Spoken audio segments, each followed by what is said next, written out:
بسم اللہ الرحمن الرحیم۔ السلام علیکم ورحمۃ اللہ وبرکاتہ۔ ڈیلی محمد چینل کی طرف سے آج میں اپنے دوستوں کو ایک ایسی دعا بتاؤں گا کہ جس کے پڑھنے سے آپ کی ساری فکریں ختم ہو جائیں گی۔ اس سے پہلے میں اپنے تمام دوستوں سے گزارش کروں گا کہ میرے اس چینل ڈیلی محمد کو آپ نے ضرور سبسکرائب کرنا ہے۔ تو سٹارٹ کرتے ہیں آج کا لیسن۔ بسم اللہ الرحمن الرحیم۔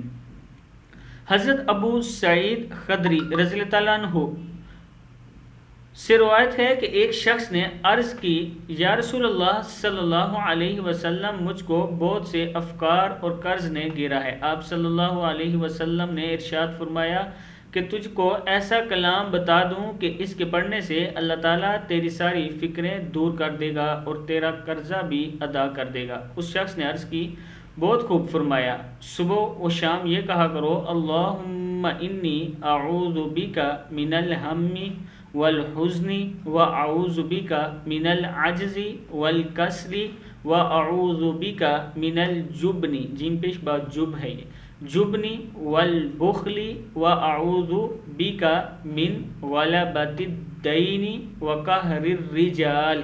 اس شخص کا بیان ہے کہ میں نے یہی کیا سو میری ساری غم اور فکریں دور ہوگی اور قرضہ بھی ادا ہو گیا۔ ابو داؤد کی حدیث ہے یہ۔ میں اپنے تمام دوستوں سے گزارش کروں گا کہ خود بھی یہ دعا سیکھیں اور آگے اپنے دوستوں کے ساتھ بھی اس کو ضرور شیئر کریں۔ السلام علیکم ورحمۃ اللہ وبرکاتہ۔